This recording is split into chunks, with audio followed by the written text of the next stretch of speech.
वैसे जरूरी तो नहीं है, लेकिन मूवी को लाइक एंड डिसलाइक जरूर किया करें। मूवी की स्टार्टिंग में हम एक मेंटल असाइलम को देखते हैं, जो ऐसे लोगों के लिए है जो अपनी मेंटल स्टेट खो देते हैं और साथ ही साथ बहुत बड़े क्रिमिनल्स भी हैं। अब इसी तरह का ही एक क्रिमिनल 40 साल से यहाँ पर कैद है और उसने 40 साल से कोई बात भी नहीं की।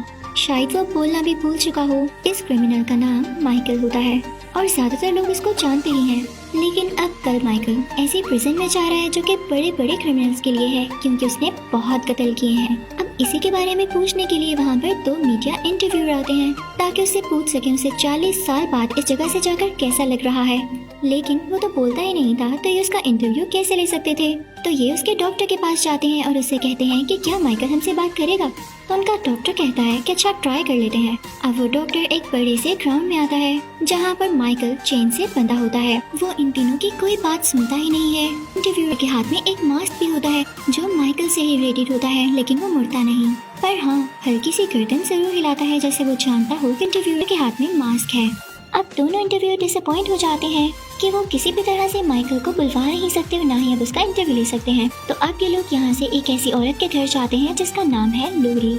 वो एक बहुत ही ज्यादा रिच औरत लगती है, तो मोस्ट प्रोबेबली वो इन लोगों का इंटरव्यू ना देती। तो ये लोग भी उसे बहुत बड़ी अमाउंट ऑफर करते हैं जो कि $3000 है कि बस आप एक बार हमारी बात सुन लें। तो ये औरत इनके लिए दरवाजा खोलती है, पर उसने अपने घर में बहुत सारे लोग लगाए होते हैं, बहुत हाई सिक्योरिटी रखी होती है जैसे उसे किसी से डर हो। जिस जगह उसका आलीशान सा घर होता है वो जगह तो काफी सुनसान होती है।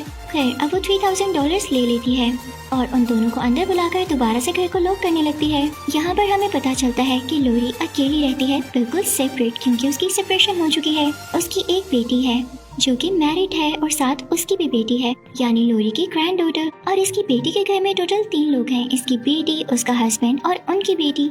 अब ये बंदी जो होती है ये बहुत ही ज्यादा सीरियस होती है। सीन चेंज होता है। अब हम लोरी की ग्रैंड डॉटर को अपने फ्रेंड्स के साथ देखते हैं। वो स्कूल में होती है। यहाँ पर उसका मेल फ्रेंड और उसके फ्रेंड को भी देखते हैं। वो सब अपनी क्लास में बैठे होते हैं। अब उस लड़की को यानी लोरी की ग्रैंड डॉटर को अपनी क्लास की विंडो से बाहर एक औरत दिखाई देती है जो कि कोई और नहीं उसकी अपनी ग्रैंड मदर होती है, यानी लोरी, जिससे वो अब नहीं मिलती। पर लोरी अपनी ग्रैंड डॉटर को क्लास के बाद वही $3000 देती है। यहाँ उसकी ग्रैंड डॉटर उससे कहती है कि आप माइकल को भूल क्यों नहीं चाहती, आप उसके साथ अपनी लड़ाई को भुला दें। यहाँ पर हमें ये पता चलता है कि लोरी और माइकल दुश्मन है, इनमें लड़ाई झगड़ा चलता रहता है।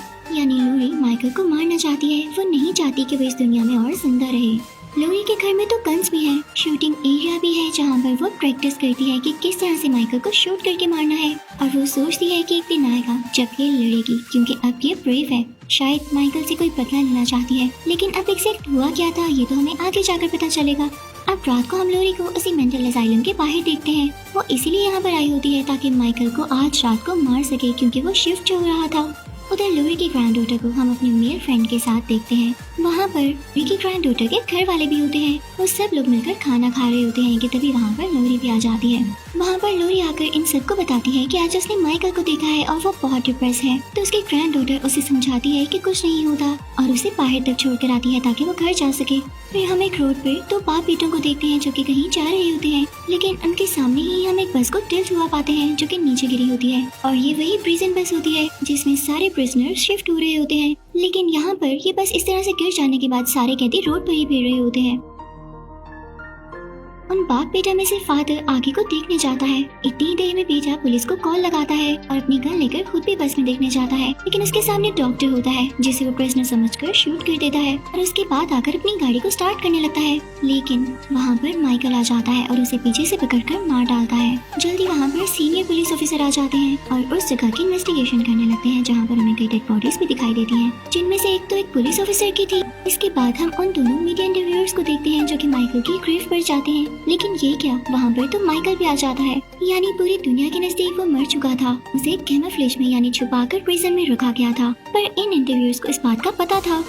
ये एक गैस स्टेशन होता है। फीमेल रिपोर्टर स्टोर के अंदर जाती है जो कि वहीं पर था। वो वॉशरूम यूज करने के लिए आई थी, लेकिन पीछे हम देख रहे हैं कि माइकल किसी को मार रहा है और वो शॉपकीपर है। वो उसे बहुत बुरी तरह से मार देता है और उसके दांत तक निकाल लेता है। उधर जब वो फीमेल रिपोर्टर वॉशरूम में होती है तो उसे किसी की आवाज आती है और ये माइकल ही होता है जो वहाँ पर किसी मैकेनिक को मारकर और उसके कपड़े पहनकर वॉशरूम में आया था ताकि इस औरत को भी मार सके। लेकिन इससे पहले ही उस मेल रिपोर्टर को कुछ खबर हो जाती है और वो अपनी कोलीग को बचाने आता है और माइकल उसे देख लेता है और उसे पकड़कर वॉशरूम की दीवार के साथ टक्कर मार कर उसे मार डालता है। उसका काफी खून वेस्ट हो जाता है। अब वो बढ़ता है दोबारा से वॉशरूम के उसी कैबिन की तरफ जहाँ पर वो फीमेल रिपोर्टर है और बहुत चालाकी से उसके कैबिन में शॉपकीपर के टांग फेंक देता है जिसको वो अभी मार कर आया है। फीमेल रिपोर्टर चिल्लाने लगती है। माइकल उसके पास भी जाता है और उसका गला दबाकर उसे दीवार के साथ लगाता है।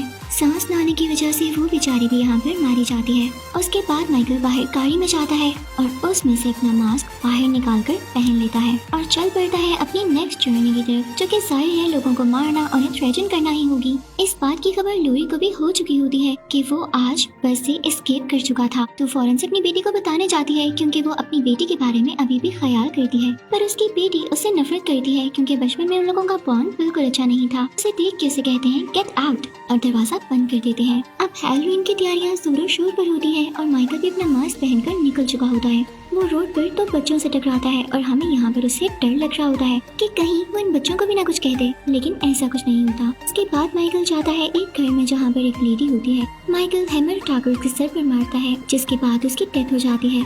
उस औरत का बेबी भी होता है जिसे माइकल कुछ नहीं कहता और वहाँ से बाहर आ जाता है। माइकल इस घर से नाइफ ले चुका था और वो इसके नेबर की तरफ जाता है जहाँ पर एक यंग लड़की कॉल पर बात कर रही होती है। माइकल उसके गर्दन में चाकू दे मारता है और उसे भी मार डालता है। उधर हम क्लब में लोरी की ग्रैंड डॉटर को देखते हैं जो कि अपनी मेल फ्रेंड के साथ होती है और वहाँ पर उसके मेल फ्रेंड का दोस्त भी होता है। वो लोग बहुत एंजॉय कर रहे होते हैं, लेकिन तभी लोरी की ग्रैंड डॉटर देखती है कि उसका मेल फ्रेंड उसके साथ ठीक नहीं है, वो उसे चीट कर रहा है, तो उसे बोलती है। लेकिन वो लड़का उसका फोन गीला कर देता है ताकि वो अपनी फैमिली से कांटेक्ट न कर सके। लेकिन उसकी ग्रैंड मदर उसके लिए काफी परेशान होती है। वो तो अपनी बेटी को भी बताने गई थी, तो अब वो अपनी ग्रैंड डॉटर को ढूंढने निकली होती है।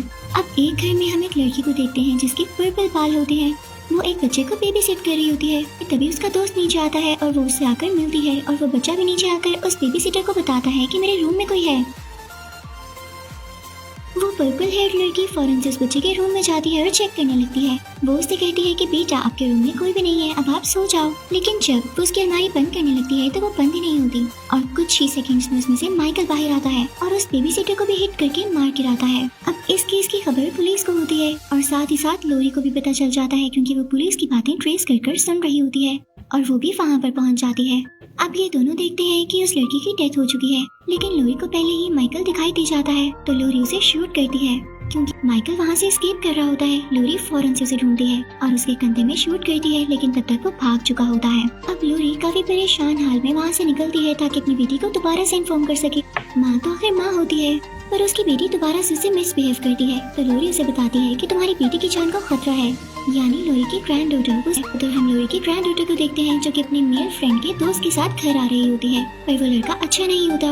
वो लोरी की ग्रैंड डॉटर के साथ बदतमीजी करने लगता है, तो वो लड़की उसे धक्का देकर वहाँ से चली जाती है, लेकिन पीछे से उसे उसके चिल्लाने की आवाज आती है। वो जब जाकर देखती है तो उसे पता चलता है कि माइकल ने इसे मार दिया है और अब माइकल उसके सामने है। वो काफी घबरा जाती है क्योंकि उसका म्यूचुअल फ्रेंड दरवाजे की रोड्स के साथ लटका होता है। वो डर रही थी कि कहीं उसका भी ऐसा हाल न हो जाए, पर लोरी की ग्रैंड डॉटर काफी ब्रेव निकलती है और फौरन से वहाँ से भाग जाती है और नेबर्स के घर पर नॉक करती है। नेबर्स उसे अंदर कर लेते हैं और उसे कहते हैं कि परेशान नहीं हो, हमने पुलिस को कॉल की है। वो उसका बहुत ख्याल रखते हैं और उसे तसल्ली देते हैं। उधर लोरी अपनी बेटी से कहती है कि तुम लोग यहाँ पर सेफ नहीं हो, मेरी बात आखिरी बार सुन लो। वो अपनी बेटी और उसके हस्बैंड को अपने साथ लेकर अपने घर आ जाती है जहाँ पर पुलिस ऑफिसर्स भी होते हैं जो उन्हें सिक्योरिटी प्रोवाइड कर रहे होते हैं। उसके बाद वो सब लोग मिलकर लोरी की बेसमेंट में जाते हैं जहाँ पर उन्हें काफी ज्यादा गन्स दिखाई देती हैं। उस तरफ हम देखते हैं कि सीनियर पुलिस ऑफिसर एक और पुलिस ऑफिसर के साथ वहाँ पर जा रहे होते हैं। तभी अचानक से इनके सामने माइकल आ जाता है जिससे ये लोग अपनी गाड़ी से उड़ा देते हैं और जैसे ही बाहर आकर सीनियर पुलिस ऑफिसर माइकल को शूट करने वाला होता है तो माइकल का डॉक्टर बीच में आ जाता है और माइकल को बचाते हुए पुलिस ऑफिसर को मार डालता है। यहाँ पर हमें पता चलता है कि माइकल का डॉक्टर उसके साथ मिला हुआ था थ्रू आउट द मूवी और वो नहीं चाहता था कि माइकल को कुछ भी हो या वो सीनियर प्रिजन में शिफ्ट हो। और जो बस का क्रैश करवाया था वो भी इसने जानबूझकर करवाया था ताकि माइकल एस्केप कर सके और इसे भी माइकल से कोई ना कोई फायदा हो। अब यहाँ पर माइकल बेहोश होता है तो उसका डॉक्टर उसे और साथ में लोरी की ग्रैंड डॉटर को भी अपनी गाड़ी में लोरी के घर लेकर जा रहा होता है। लेकिन जैसे ही माइकल को होश आता है तो उसे लगता है कि इस पर अटैक डॉक्टर ने ही करवाया था, तो वो उसे खूब मारता है। इसी दौरान यहाँ से लोरी की ग्रैंड डॉटर भाग जाती है। और अब वो डॉक्टर भी बाहर आता है, लेकिन माइकल उसे अपने पाँवों से हिट करते करते मार डालता है। यानी डॉक्टर को माइकल की हेल्प करने का या उसे बचाने का कोई फायदा नहीं हुआ। इसीलिए कहा जाता है कि कभी भी एविल लोगों की हेल्प नहीं करनी चाहिए, हमेशा अच्छाई का साथ देना चाहिए। अब उधर हम देखते हैं कि लुई के घर के बाहर कुछ पुलिस ऑफिसर्स आते हैं। लुई की बेटी का हस्बैंड जब बाहर जाकर देखता है तो पुलिस ऑफिसर्स डेड होते हैं, लेकिन तभी माइकल आता है और उसका गला दबाकर उसे भी मार डालता है। लुई को खबर हो जाती है कि जरूर कुछ न कुछ गड़बड़ है, तो अपनी बेटी से कहती है कि तुम फौरन से बेसमेंट में चली जाओ। इसके बाद लुई खुद मेन गेट पर चली जाती है, जो कि उनके लॉन्च का गेट होता है, और उसके साथ खड़ी होकर माइकल का इंतजार करने लगती है। लेकिन तभी माइकल दरवाजे में से लुई को पकड़ लेता है और उसके मुंह पर हाथ रख लेता है, लेकिन लुई उसे शूट करती है। माइकल की उंगलियां जख्मी हो जाती हैं, पर वो अंदर आ जाता है और लुई फौरन से बेसमेंट में चली जाती है। माइकल ने उसे नहीं देखा होता, पर लुई बेसमेंट से उस पर शूट कर रही होती है, जिससे माइकल को पता चल ही जाता है कि लोग कहाँ पर हैं। यहाँ पर लुई ने अक्लमंदी नहीं की। खैर, वो फौरन से बाहर आती है और हर रूम में चेक करने लगती है कि माइकल कहाँ पर छुपा हुआ है। तो जिस रूम में उसे माइकल नहीं दिखाई देता, वो उसे सील कर दी जाती है ताकि पता चल जाए कि इस रूम में माइकल नहीं है, और सील करने के बाद वो इस रूम में जा भी नहीं सकेगा। वो ऊपर जाती है, अलमारी खोलती है तो उसमें उसकी बेटी के हस्बैंड की डेड बॉडी होती है। लेकिन तभी वहाँ पर माइकल भी आ जाता है, जो कि अब की बार उसे स्टैब करके विंडो से नीचे फेंक देता है। तभी वहाँ पर लुई की ग्रैंड डॉटर भी आ जाती है, तो माइकल उसकी तरफ देखने लगता है, और जैसे ही नीचे देखता है जहाँ पर उसने लुई को फेंका था, तो वहाँ पर लुई नहीं होती, वो वहाँ से भाग चुकी होती है। तो माइकल का ध्यान बढ़ जाने की वजह से लुई की ग्रैंड डॉटर भी बेसमेंट में अपनी मदर के पास चली जाती है। माइकल को भी पता था कि वो दोनों बेसमेंट में ही हैं, तो वो बेसमेंट में आने की कोशिश करता है और उसका दरवाजा खोल ही लेता है, जिसकी वजह से लुई की बेटी काफी चिल्लाने लगती है और डरी हुई होती है, पर फौरन से गन पकड़कर उसे शूट कर देती है। तभी लुई एक अंधेरे कमरे से बाहर आती है और एक रॉड उठाकर माइकल पर अटैक करती है और उसे बेसमेंट में फेंक देती है। जब एक बार वो बेसमेंट में गिर जाता है तो लुई की बेटी और ग्रैंड डॉटर उस बेसमेंट से बाहर आते हैं, लेकिन जैसे ही लुई की बेटी ऊपर चढ़ रही होती है, माइकल उसका पाँव पकड़ लेता है और अब लुई की ग्रैंड डॉटर एक चाकू से उसके हाथ पर स्टैब करती है, जिससे उसका हाथ जख्मी हो जाता है और उसको छोड़ देता है। लुई अपनी दोनों बेटियों को, यानी अपनी बेटी और अपनी ग्रैंड डॉटर को बेसमेंट से बाहर खींच लेती है। वो लोग बेसमेंट का दरवाजा बंद कर देते हैं, यानी ये बेसमेंट इन लोगों ने माइकल को पकड़ने के लिए ही बनाई थी। और उसके बाद लुई उस बेसमेंट में कोई गैस छोड़ देती है और वहाँ पर आग लगा देती है। लेकिन हम देखते हैं कि माइकल को उस आग से कोई फर्क ही नहीं पड़ रहा, वो जल रहा है, पर ऐसे लग रहा है जैसे उसे दर्द नहीं हो रहा। वो सब बाहर निकल आते हैं और देखते ही देखते पूरे घर को आग लग जाती है। बीच में माइकल भी बंद होता है। वो तीनों लेडीज, यानी लुई, उसकी बेटी और उसकी ग्रैंड डॉटर वहाँ से बाहर निकल जाते हैं और काफी दूर चले जाते हैं। और इसी के साथ इस मूवी की एंडिंग हो जाती है। Thank you for watching.